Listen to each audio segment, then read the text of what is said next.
Assalamualaikum warahmatullahi taala wabarakatuh. Alhamdulillahirabbil alamin wassalatu wassalamu ala asyrafil anbiya'i wal mursalin wa ala alihi wa sahbihi ajma'in. Subhanaka la ilma lana illa ma 'allamtana innaka antal alimul hakim. Rabbi shrah li sadri wa yassir li amri wahlul 'uqdatam min lisani yafqahu qawli. Rabbi yassir wa la tu'assir wa tammim bil khair, amma ba'd. Para penonton dan sahabat-sahabat yang dikasihi sekalian, pertamanya marilah sama-sama kita mengaturkan rasa syukur yang tak terhingga kepada Allah di atas peluang yang Allah masih lagi memberi ruang kepada kita untuk kita sama-sama menyediakan bekalan dalam kehidupan kita ini bagi untuk persiapan kita untuk kita hidup berkeseorangan di dalam kubur suatu ketika nanti. Kita masih lagi dalam membicarakan tentang mengenai satu tajuk yang kita sudah sering kali terlupa di kalangan kita untuk kita laksanakan dalam hidup kita, ialah yang disebut dengan ziarah kubur. Ziarah kubur ini satu tajuk yang menjadi asing dalam kehidupan masyarakat kita pada hari ini, kecuali ia dilakukan pada hari-hari tertentu sahaja. Pada hari yang disebut dengan hari raya ataupun hari yang dinamakan dengan hari-hari yang bersih kubur dan seumpamanya. Tapi sebenarnya dalam hidup kita ni kita kena faham bahawa menziarahi kubur ini merupakan satu amalan yang diminta sangat di kalangan kita untuk kita lakukan dalam hidup kita. Sebagaimana kita diajar supaya ziarah orang yang sakit, kita ziarah orang yang sihat, ziarah dengan orang yang hidup. Kita ni kadang-kadang kita pergi ziarah rumah mak saudara kita. Kita ziarah rumah adik-beradik kita, kawan-kawan kita dan seumpamanya. Ada je ziarah-ziarah kita. Tapi ada satu tempat yang kita tertinggal untuk nak ziarah, iaitu ziarah kubur. Ziarah kubur ni ramai di kalangan kita ni tertinggal. Padahal kita tahu bahawa orang dalam kubur ini amat memerlukan sangat terhadap doa-doa kita, terhadap ziarah-ziarah kita kepada mereka tersebut. So itulah Allah jadikan pada kita ni, supaya Allah tak jadikan kita ni apabila kita meninggal dunia terus ke akhirat. Tidak jadi demikian. Tetapi Allah jadikan lepas pada kita meninggal dunia, kita akan pergi ke satu alam yang disebut dengan alam barzah. Bila kita sebut tentang alam barzah, para penonton sekalian, menandakan bahawa Allah dia nak suruh apa dia? Allah jadikan alam barzah ini dengan tujuan nak suruh orang yang hidup, tolong bantulah orang yang mati. Orang mati, tolonglah untuk dapat manfaat daripada orang yang hidup. Sebab tu Allah jadikan barzah. Allah tak jadikan lepas pada kita mati terus ke akhirat. Tak, Allah jadikan pada kita ni sebelum daripada sampai ke akhirat, kita akan sampai dahulu ke barzah. Tujuan apa Allah jadikan barzah ni? Nak suruh orang yang hidup ni tolong bantu orang yang dalam kubur. Macam mana cara kita nak bantu orang dalam kubur ini? Selain daripada orang yang dah mati ni ditinggalkan anak-anak yang soleh, selain daripada dipanggil yang dinamakan dengan sedekatin jariyah, sedekah yang dia lakukan, selain daripada ilmu yang dia mengajar, salah satu lagi di mana dapat manfaatnya orang dalam kubur dengan ziarahnya orang yang hidup terhadap orang yang telah meninggal dunia. Yang ni di antara perkara yang Islam disuruh demikian. Rasulullah sallallahu alaihi wasallam pun sebut haqqul muslim 'alal muslim sittah. Hak seorang muslim ke atas seorang muslim yang lain ni ada 6. Rasulullah ajar pada kita demikian. Rasulullah sallallahu alaihi wasallam sebut, bila kamu berjumpa, kamu menjadi tanggungjawab kamu bagi salam. Orang yang dengar salam, dia jawab terhadap salam yang dibagi salam tadi. Kemudian bila dia bersin, hendaklah kamu hak yang kedua, bila dia bersin, hendaklah kamu doakan pada dia. Hak yang ketiga, bila dia dalam keadaan perlu dinasihat, maka nasihatilah dia. Hak yang keempat, bila dia jemput kamu ke majlis kenduri dan sebagainya, yang dia lakukan, maka kamu kena penuhi jemputan dia. Hak yang kelima, bila dia sakit, hendaklah kamu ziarah dia. Hak yang keenam, bila dia meninggal dunia, hendaklah kamu mengiringi jenazahnya sampai ke kuburannya. Dan yang disebut juga ialah kita ziarah kubur bagi mereka yang telah meninggal dunia.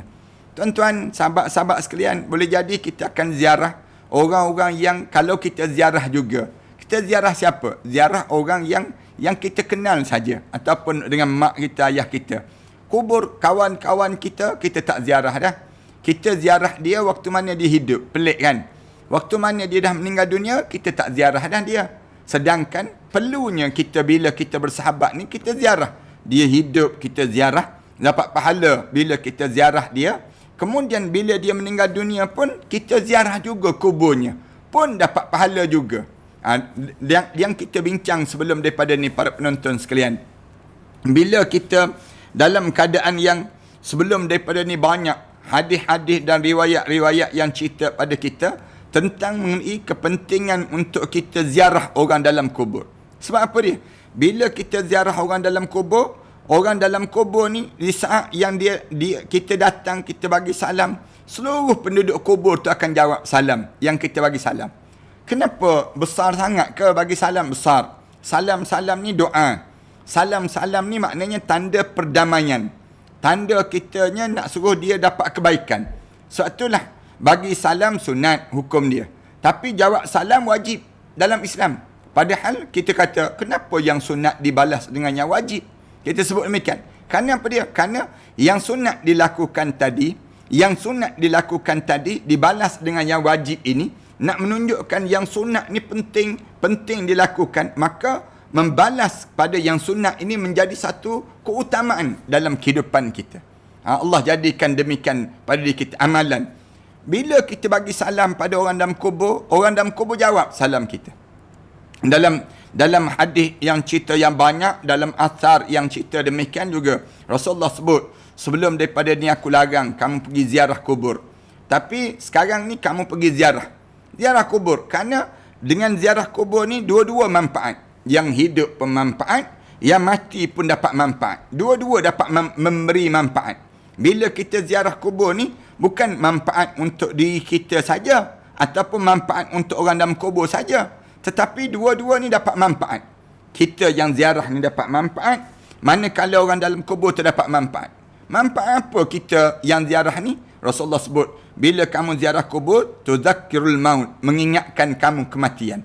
Dalam kitab yang lain sebut, dalam hadis yang lain sebut, bila kamu ziarah orang dalam kubur ini, kamu ziarah kubur, bukan masuk dalam kubur, tidak.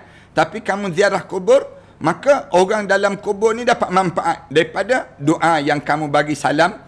Kamu berdiri depan dia, kamu baca doa, sampailah kamu pulang balik. Bila kamu melangkah, kamu balik daripada kubur, maka habislah saat mana manfaat yang dapat orang dalam kubur tadi. Ini nak sebutnya besar pada diri kita. Dalam hadis yang lain, bila seorang perempuan tanya pada Aisyah, dia bagi tahu pada Aisyah, yang aku ni jenis kerah hati. Seorang perempuan sebut demikian. Aisyah radhiyallahu anha jawab, dia jawab apa dia? Kamu pergi ziarah kubur. Bila kamu ziarah kubur, dia akan melembutkan hati. Banyak manfaat. Sebenarnya bukan kita pergi ziarah kubur ni, kita pergi untuk diri kita saja. Jangan. Kita kena ingat, bila kita pergi ziarah kubur, orang dalam kubur ni pun dapat manfaat.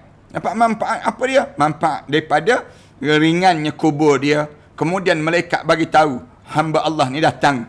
Kemudian orang yang sebegini dapat, dia akan cerita tentang kebaikan-kebaikan orang yang saleh yang datang ke kuburan orang yang demikian. Tuan-tuan, malam ni kita nak sambung sikit lagi tentang mengenai manfaat-manfaat yang kita boleh beri kepada orang dalam kubur bila kita datang ziarah kubur ini. Contohnya Sa'ad ibn Abi Waqqas, sebagaimana diriwayatkan oleh Ibnu Abi Syaibah, pernah kembali daripada kebunnya. Sa'ad bin Abi Waqqas ni dia balik daripada kebun dia, dan dia berjalan melalui kubur para syuhada. Bila dia balik daripada kebun dia, pergi berkebun ni, dia lalu kawasan para syuhada, kubur para syuhada. Lalu dia mengucap salam. Salam sejahtera kepada kalian semua. Jika Allah menghendaki, kami akan segera menyusul kalian. Dia sebut terus, Salamun alaikum, Assalamualaikum. Misal contohnya, dia sebut Assalamualaikum, InsyaAllah lalahikun, InsyaAllah lalahikun, Inna insyaAllah lalahikun. Dia sebutnya, dia kata, salam sejahtera ke atas kalian semua. InsyaAllah, kalau Allah kehendaki, kami pun akan turut serta sebagaimana kamu yang telah sampai di alam barzah itu. Maknanya kami ni yang hidup ni sedang buat amalan. Manakala orang yang dalam kubur tu sedang menjawab terhadap amalan yang dikerjakan di atas dunia. Kami pun akan sama juga dengan kamu. Wahai orang dalam kubur. Oleh yang demikian, maknanya kita nak ajar diri kita. Jangan kita ingat kita ni hidup sampai bila-bila. Sampai umur 90 lebih. Tak mati-mati lagi. Kita ingat ke tak mati pada diri kita. Tak demikian. Dalam hidup kita ni, kita kena ingat. Yang kita ni, lalahiqun. Kita ni akan mengikut dan menyusul orang yang telah meninggal dunia. Jadi, dalam hidup kita ni, diajar supaya apa dia? Bila kita sebut macam tu, kita fikir, aku ni ada bekalan, tak ada bekalan. Orang ni masuk dalam kubur, orang ni dalam kubur ni, dia ada amalan ke tak ada amalan? Ada bekalan ke tak ada bekalan? Sunyi je kubur dia. Demikian juga kita. Kita ni kalau kita tak ada bekalan, macam mana kita dalam kubur? Waktu mana kita menghadap di hadapan Allah nanti? Setelah mana dia sebut demikian, dia sebut pada para sahabat. Sa'ad bin Abi Waqqas ni sebut pada sahabat, tidaklah kalian mengucapkan salam kepada para syuhada, melainkan mereka akan menjawab salam kalian. Kita bagi salam kepada para syuhada. Bagi salamlah kepada orang yang meninggal dunia. Semua orang dalam kubur tu akan jawab salam kita. Orang mati syahid. Bila kita bagi salam pada dia, dia akan menyebabkan mereka ni semua akan jawab salam kita. Cuma kita tak dengar je. Saya sebut berulang kali dalam hidup kita ni. Alhamdulillah Allah jadikan pada kita ni tak dengar yang tasma'u man fil kubur. Kita tak dengar suara dalam kubur. Kalau kita dengar suara dalam kubur, tak makan dah kita. Tak berjalan dah kita. Kemudian kita ni tak tahu nak buat. Mesti duduk di masjid je. Orang kunci masjid pun kita masuk. Tak kena gaya. Nak sebutnya gambaran apa dia? Gambaran kalau kita dengar apa yang berada dalam kubur. Tapi oleh kerana kita ni Allah tak bagi dengar dalam kubur, maka dalam keadaan demikian kita diajar supaya faham. Faham apa dia? Faham orang dalam kubur, walaupun kita dah bagi salam pada dia, walaupun kita ni dah cakap, bagi tahu doa yang kita baca untuk dia, dia dengar dan dia jawab setiap salam-salam yang didatangi oleh mereka yang menziarahi kubur itu sendiri. Cara pada diri kita. Kemudian sementara Ibn Umar mengaku bahawa dia tidak melintasi suatu kubur pun, baik malam ataupun siang hari, melainkan Ibn Umar akan mengucapkan salam. Ibn Umar dia sebut demikian. Tak ada satu kubur pun yang dia lalui, kalau dia lalu sama ada siang ke malam, dia akan bagi salam. Bagi salam. Kerana apa dia? Kerana manfaat untuk kita, manfaat untuk orang dalam kubur. Itu cara demikian pada kita. Bila kita pergi tengok je kubur, tengok kubur, ni kubur orang Islam lah. Jangan kubur orang kafir pula. Dia bagi salam pada kubur orang kafir, tak ada manfaat. Dia panggil demikian. Tapi kubur orang Islam, bila kita tengok kubur orang Islam, bagi salam terus. Assalamualaikum ya darul mu'minin, antumus sabiqun wa inna nanhanu lalahiqun insyaallah bi amin. Bacalah doa-doa yang kita boleh baca dan kita sebut kepada mereka yang berada dalam kubur tersebut, dengan tujuan apa dia? Semua yang kita baca ni sampai pada orang dalam kubur tadi. Satu saya ulang banyak kali kan, dalam hidup kita ni yang terbaik pada kitanya ialah kubur ni kat mana? Kubur dekat dengan masjid. Dah kita tak boleh dah dikebumikan dekat masjid perkuburan Baqi'. Kemudian kita ni tak, katakanlah kita ni jauh, kita jauh daripada perkuburan Ma'la di Mekah dan sebagainya. Kita jauh daripada kubur di Masjid Al-Aqsa. Kita jauh daripada demikian. Maka kitanya usahalah pada diri kitanya dekat dengan masjid tersebut, masjid yang ada kubur dekat ni. Bila kita meninggal dunia, dikebumikan di tanah perkuburan yang demikian, dekat dengan masjid ini sendiri. Supaya apa dia? Kubur dekat dengan masjid ni. Tujuannya orang bagi salam. Setiap kali mana orang pergi masjid, orang bagi salam. Assalamualaikum ya ahlul kubur. Ni cara yang menyebabkan orang dalam kubur dapat manfaat. Dapat manfaat daripada doa-doa yang diberi salam, yang didoakan oleh orang yang menziarahi kubur ini sendiri. Ni tak orang kita kan, bila orang kita ni dia tak jauh daripada kubur ni, jauh daripada masjid ataupun jauh dalam kawasan masyarakat, jauh daripada masyarakat, dia jadi ngeri, menyebabkan orang kita tak pergi ziarah kubur. Dengan demikian, letaklah kubur ni dekat-dekat dengan kawasan-kawasan yang orang yang hidup dalam keadaan yang leka, kemudian bila dia tengok kubur, dia teringat, Allahu Akbar, aku pun akan sampai keadaan yang begitu dalam kehidupan aku. Ni dalam kehidupan seorang mukmin. Kemudian sedangkan Abu Hurairah radhiyallahu anhu sebagaimana yang diriwayatkan oleh Ibnu Abi Syaibah pernah mengatakan bahawa jika kamu melintasi suatu kubur yang kamu kenal penghuninya. Disebut demikian. Abu Hurairah dia kata kalau kamu melintasi satu kubur yang kamu kenal penghuni dia, ucapkanlah salam sejahtera bagi kalian semua wahai ahli kubur. Sebut assalamualaikum ya darul qaumul mu'minin. Kita sebut demikian. Assalamualaikum ya ahlul qubur. Sebut terus demikian. Salam sejahtera ke atas kamu wahai penduduk kubur, wahai penghuni kubur. Kita sebut demikian. Bila kita sebut demikian, lalu mereka akan menjawab, sementara menjawab salam-salam yang kita bagi salam tadi. Musar, nikmat. Orang dalam kubur tu rasa seronok je. Kita ni tak rasa sebab kita tak mati lagi. Cuba try kita mati, senang cerita. Ni kadang-kadang saya sebut demikian ni, orang kita marah. Dia kata, ustaz ni nak suruh try mati pula dia sebut. Yalah, kita ni tak rasa je orang dalam kubur tu rasa. Kalau kita ni rasa, nescaya kita ni akan sentiasa pergi ziarah kubur arwah ayah kita, ziarah kubur datuk nenek moyang kita, ziarah kubur adik-beradik kita. Kenapa dia? Kerana mereka dalam kubur tersebut, tolonglah datang ziarah, tolonglah datang ziarah ni. Mereka sentiasa sebut demikian. Kita tak dengar daripada kata-kata mereka tersebut.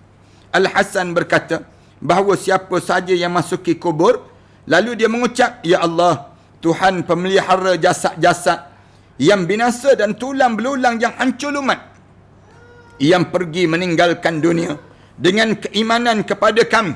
Dia baca doa, ya Allah, yang telah memelihara jasad-jasad yang binasa dan tulang-tulang yang hancur lumat, yang pernah meninggalkan dunia dengan keimanan kepada kami, berikanlah kepadanya rahmat di sisi kamu, ya Allah, dan sampaikanlah salam daripadaku untuknya, ya Allah.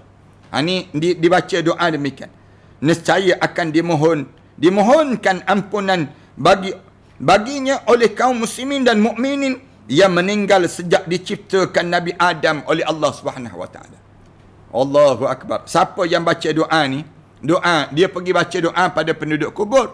Ya Allah, ya Tuhan kami yang memelihara jasad yang binasa dan tulang belulang yang hancur lumat, yang pernah meninggalkan dunia dengan keimanan pada kamu, kemudian berikan rahmat daripada sisi kamu dan sampaikanlah salam aku kepada untuk penduduk kubur ini. Lalu disebut, bila demikian saja, seluruh penduduk kubur ni baca doa memohon keampunan kepada orang yang datang ziarah. Datang ziarah ni, orang yang macam mana baca doa untuk dia? Seluruh orang mukmin sejak zaman Nabi Adam AS sampailah zaman kita sekarang yang meninggal dunia, baca doa minta, ya Allah, ampunkanlah dosa orang yang datang ziarah ini.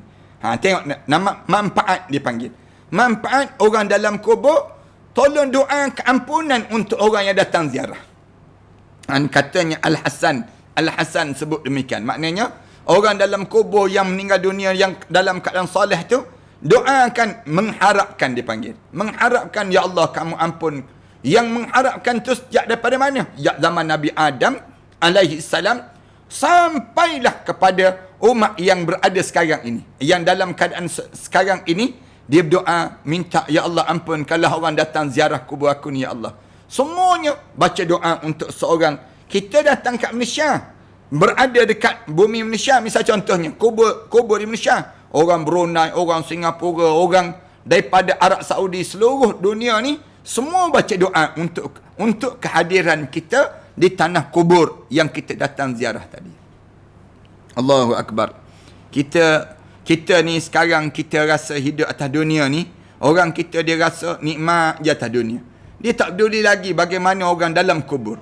Kadang-kadang dia tak rasa nikmat yang dia bagaimana orang dalam kubur tersebut. Sedangkan menurut riwayat Abi ad-Dunya, hadis itu berlafaz, nescaya Allah akan menetapkan baginya kebaikan sebanyak jumlah orang-orang yang sudah meninggal dunia dan anak cucu Adam sampai hari kiamat tiba. Dalam satu riwayat yang dia sebut bahawa bila kamu baca doa demikian, doa yang kita sebut tadi, ya Allah, ya wahai Tuhan pemelihara jasad-jasad yang binasa dan tulang-tulang yang hancur lumat, yang pergi meninggalkan dunia dengan keimanan pada kami. Berikanlah kepadanya rahmat kamu di sisi kamu dan sampaikan salam daripadaku untuk mereka semua tersebut, ya Allah. Nescaya Allah akan jadikan dia ni menetapkan kebaikan sebanyak jumlah orang yang sudah meninggal dunia daripada anak cucu Adam sampai hari kiamat. Allahu Akbar. Ni lain pula, bukan orang dalam kubur doa untuk kita, tapi Allah menetapkan kebaikan bila kita pergi ziarah kubur tu. Ziarah kubur orang meninggal dunia ni, baca doa-doa untuk dia. Allah tetapkan kebaikan semenjak daripada umat zaman Nabi Adam AS sampailah berlakunya hari kiamat. Allahu Akbar. Kita kan beza kan ziarah orang yang hidup dengan ziarah orang yang meninggal dunia. Kalau kita rajin baca, ada pahala kelebihan orang ziarah orang yang hidup. Ada pahala kelebihan ziarah orang yang dah mati. Macam mana nak ziarah orang mati? Lagi senang ziarah orang mati, ke kubur je. Pergi ke kubur je. Bila kita pergi ke kubur, ziarah orang di atas kubur tu bagi salam. Assalamualaikum ya dar kaum mukminin. Kita sebut demikian. Assalamualaikum ya ahlul kubur. Kita sebut saja demikian. Bila kita sebut saja demikian, kita dapat segala ganjaran-ganjaran kebaikan umat yang daripada zaman Nabi Adam AS sampailah hari kiamat. Allah kurniakan kelebihan pada orang yang menziarahi kubur. Tuan-tuan, kalau kita dengar ada tawaran-tawaran yang hebat di pasaraya, orang kita berebut nak pergi ke pasaraya tu, nak dapatkan tawaran hebat. Ni tawaran daripada Allah. Dalam satu riwayat kata bahawa tawaran yang Allah bagi apa dia? Ziarah kubur je. Bila kamu ziarah kubur, kamu dapat manfaat. Manfaat apa dia? Kebaikan yang Allah sediakan pada umat zaman Nabi Adam AS sampai kepada akhir zaman. Sampai umat yang terhujung di hari kiamat tiba. Daripada Abu Hurairah, Ibnu Abi Ad-Dunya juga menuturkan bahawa siapa sahaja yang masuki kawasan perkuburan, siapa sahaja yang masuk kawasan perkuburan, lalu dia memohon keampunan bagi para penghuni kubur tersebut, seakan-akan dia menyaksikan jenazah mereka serta mengerjakan solat ke atas mereka. Itu ganjaran yang Allah sediakan. Siapa yang pergi ke kubur, dia tengok, dia bagi salam pada penduduk kubur, pahala dia apa dia? Menyaksikan jenazah. Pahala dia macam dia mengiringi jenazah mereka serta mengerjakan solat ke atas mereka. Bagi salam je. Assalamualaikum ya ahlul kubur. Kita bagi salam. Seumpama kita sembahyang jenazah dia, seumpama kita mengiringi jenazah dia ke kuburan. Ini nak sebutnya pahala yang kita dapat pada, walaupun kita tak sempat pun nak solat jenazah mereka tersebut. Mereka meninggal dunia, takkan kita sempat nak solat semua dalam kubur tersebut. Jadi kita pergi bagi salam. Assalamualaikum. Pahala dia seumpama mana? Seumpama kita sedang seolah-olah kita mensolatkan seluruh jenazah-jenazah yang dalam kubur tersebut. Azhar Ibn Marwan menceritakan bahawa Bashar Ibn Mansur mempunyai suatu bilik. Jika dia nak mengerjakan solat asar, dia memasuki bilik itu dan dia membiarkan pintunya terbuka ke arah kubur. Rumah dia tu, dalam rumah dia, kemudian ada kubur dekat rumah dia. Dan bila dia nak solat saja solat asar, dia akan pergi, dia akan buka pintu rumah dia tu, nampak ke kubur. Dia solat sambil melihat ke arah kubur. Dia solat sambil melihat, sampai begitu sekali dia tengok gambaran bagaimana Allah jadikan kawasan kubur itu untuk dianya memudahkan pada diri dia terkesan dalam solat dia. Daripada Ibnu Umar radhiyallahu anhu, sebagaimana diriwayatkan oleh Ibnu Abi Ad-Dunya dan juga Al-Baihaqi, dituturkan bahawa jika dia menghantar seorang jenazah dan dia berjalan melintasi para penghuni kubur, lalu dia berdoa memohon keampunan bagi mereka tersebut. Sahabat-sahabat dia lakukan demikian. Ibnu Abi Ad-Dunya dan juga Al-Baihaqi dia cerita, Ibnu Umar kalau dia hantar jenazah, dia lalu kawasan kubur, mana-mana kubur, dia akan baca Allah maghfir lahu, Allah maghfir lahu, Allah maghfir lahu, Allah maghfir laha, Allah maghfir lahu, Allah maghfir lahum. Ya Allah, tolong ampunkan dosa mereka semua, ya Allah. Baca doa untuk mereka.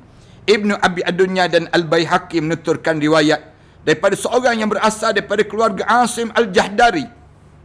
Dia cerita macam ni, cerita keluarga dia. Aku pernah bermimpi bertemu dengan Asim Al-Jahdari beberapa tahun setelah kematian dia. Lepas pada meninggal dunia, Asim Al-Jahdari ni, dia mimpi. Aku tanya pada dia, bukankah kamu telah meninggal dunia? Dia jawab, benar. Ya, saya dah mati dah. Lalu di manakah kamu berada? Ditanya demikian. Kamu berada di mana? Dia menjawab, demi Allah, aku berada dalam salah satu taman-taman syurga. Dia jawab demikian. Alhamdulillah. Dijawab oleh saudara dia, dia mimpi yang dianya setelah mana bertemu setahun, beberapa tahun lepas pada kematian dia. Dia kata, aku berada dalam pada taman syurga.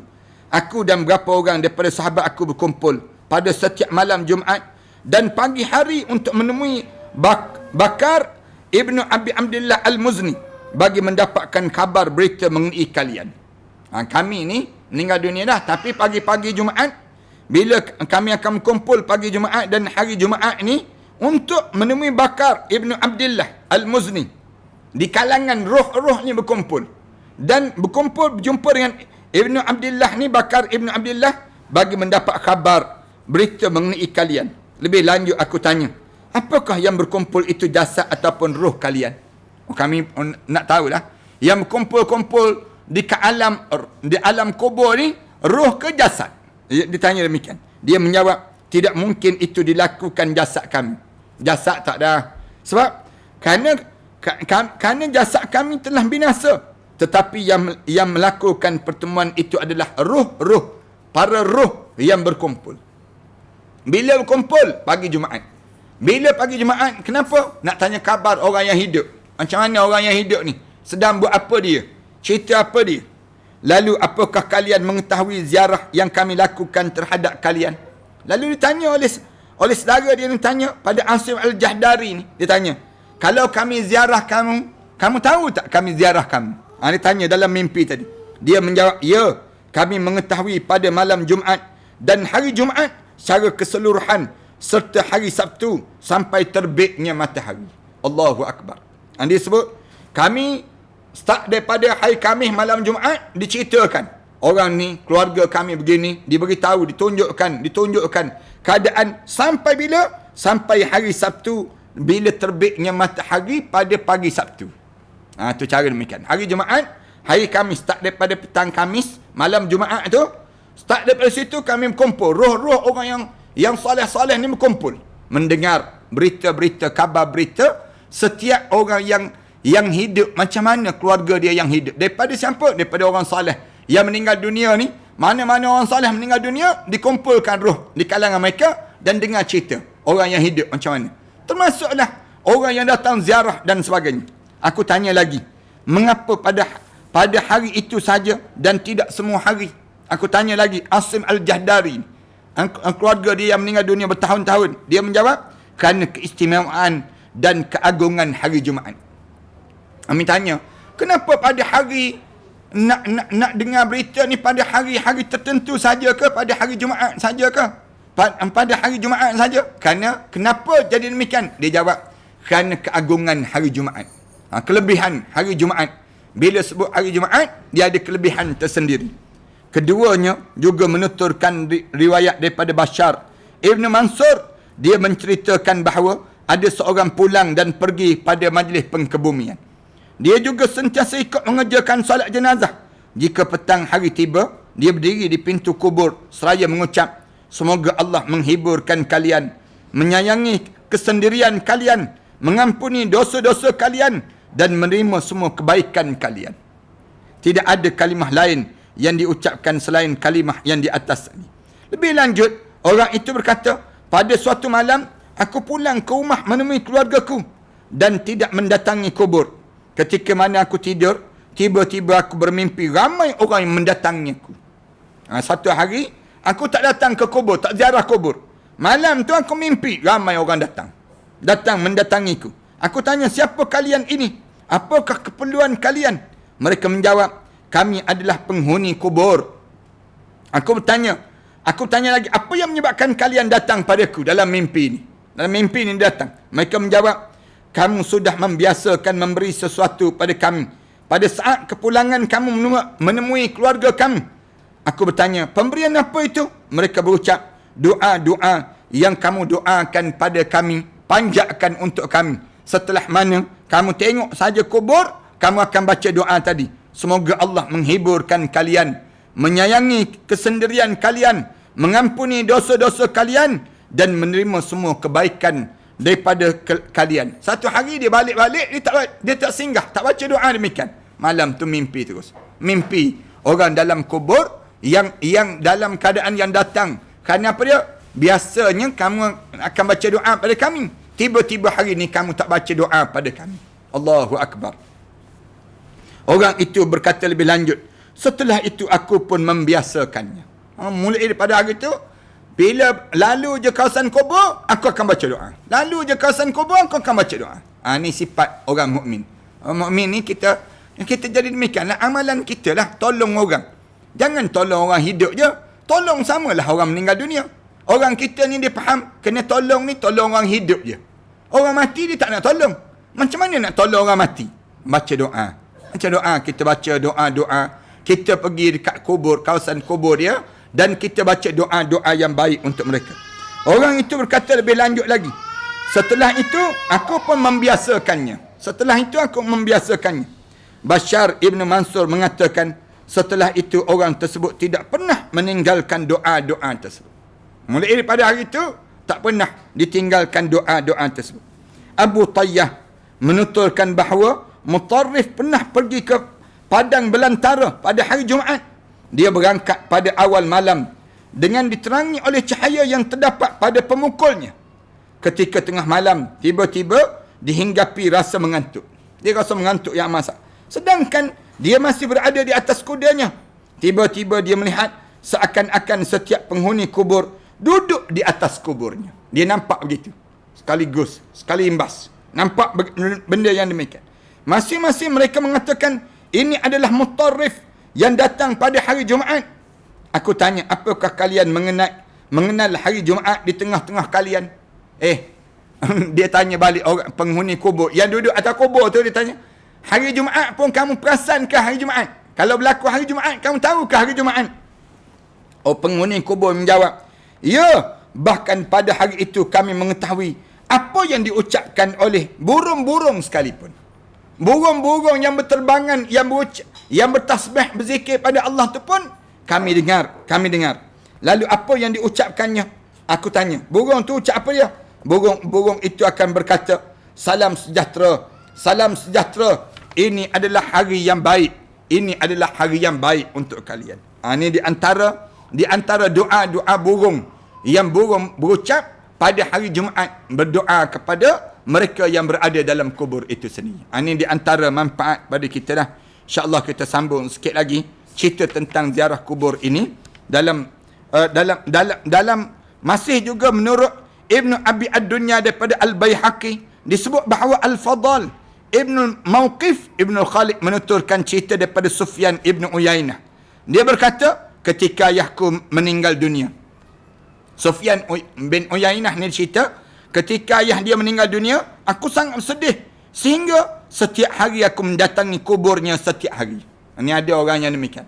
Orang yang dia meninggal dunia, dia rasa terikat sangat dengan orang yang meninggal dunia ni. Tiap-tiap hari dia datang ke kubur. Datang ke kubur. Dia datang. Suatu hari aku terlupa untuk datang. Datang. Malamnya aku pun bermimpi. Malam tersebut aku mimpi. Mimpi apa dia? Ayahku berkata padaku, anakku, apa yang menyebabkan kamu tidak mendatangiku? Malam tu termimpi ayah dia tu datang. Dalam mimpi tadi, ayah dia kata apa dia? Mengapa kamu tak datang hari ni? Aku bertanya balik, apakah ayah mengetahui kedatanganku? Ayah Sufyan bin Uyainah ni, dia tanya balik, ayah tak tahu ke saya datang ke kubur ayah ni? Tiap-tiap hari bila saya datang ke kubur tu, ayah perasan ke? Tahu ke yang saya datang? Ayah dia menjawab, engkau tidak mendatangiku sekali, melainkan aku mengetahuinya. Tak ada saat yang aku tak tahu. Setiap hari mana kamu datang, sentiasa aku diberitahu yang kedatangan kamu. Allahu Akbar. Dengan anak-anak yang sudah lama tak menziarahi kubur arwah ayah masing-masing. Sudah lama dah kalian tinggalkan kubur arwah ayah masing-masing. Saya nak pesan betul-betul, datang balik ziarah. Datang ziarah kubur arwah ayah. Kerana arwah ayah kita ni yang dalam kubur tu, bila kita datang ziarah, maka dia akan rasa seronok yang amat sangat.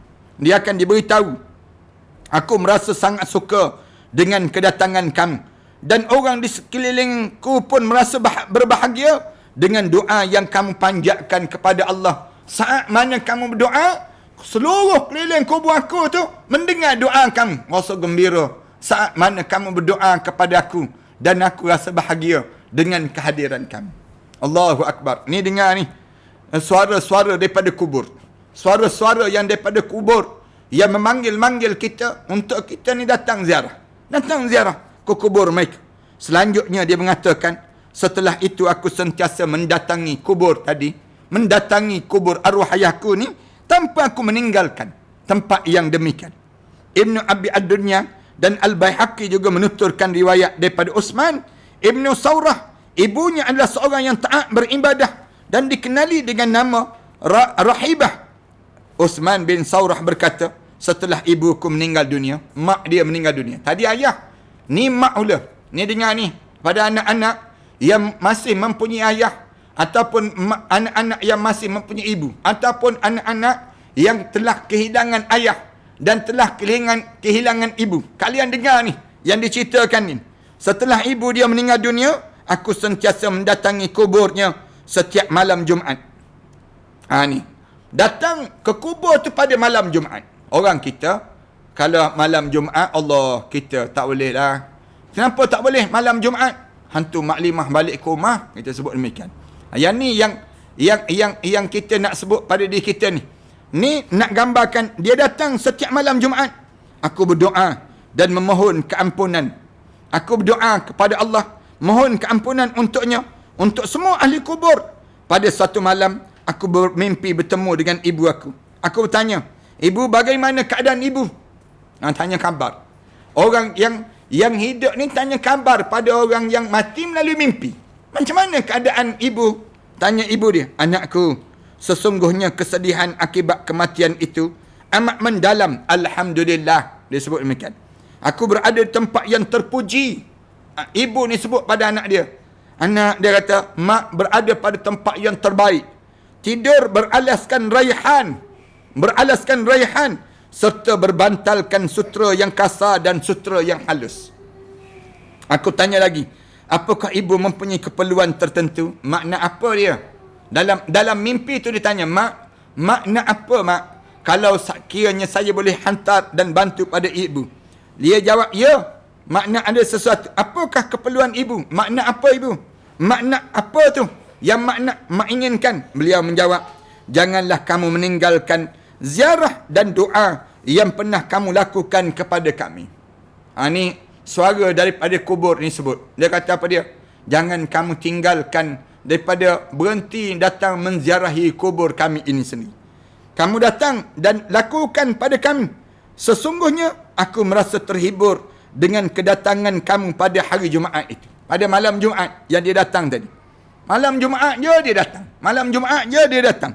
Jika kamu datang, akan dikatakan padaku, ya Rabihah, ya Rahibah, ya Rahibah, telah datang kepada kamu seorang daripada keluarga kamu.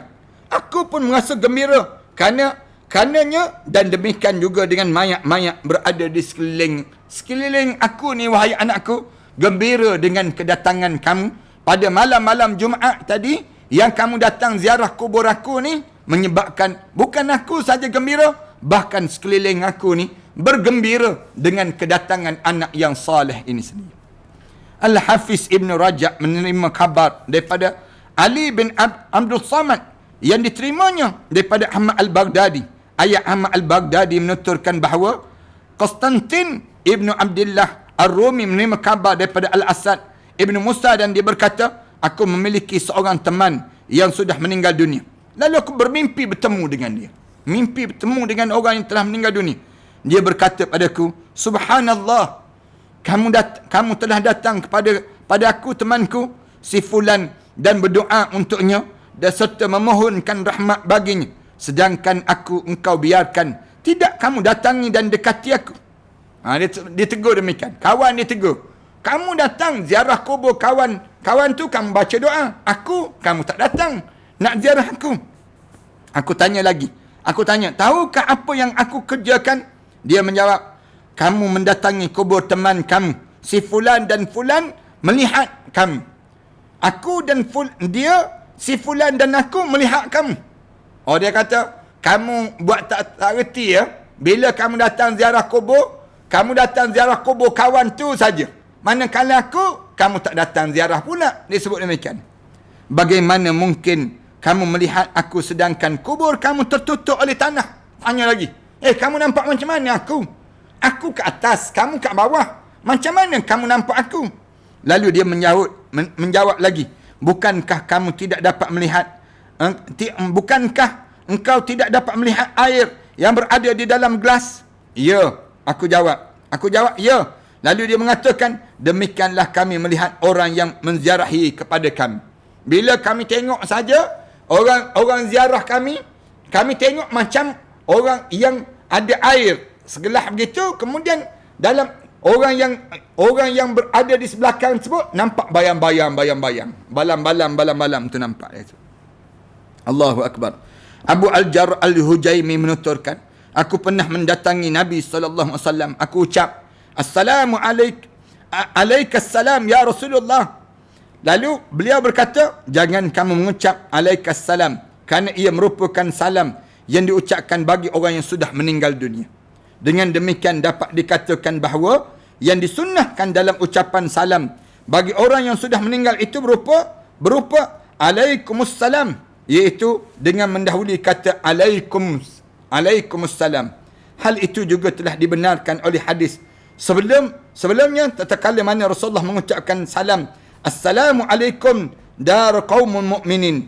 Mengenai hal itu Ibn Qayyim mengatakan dalam Al-Badi', pendapat itu dilontarkan kerana ketidakfahaman mereka terhadap yang dimaksudkan tersebut, kerana ucapan Rasulullah menyatakan bahawa alaikassalam merupakan ucapan selamat bagi orang yang sudah meninggal dunia dan bukan hal yang disyariatkan. Dengan hal itu beliau hanya ingin menyampaikan bahawa ucapan itu sering diucap oleh kebanyakan orang pada masa jahiliah saja.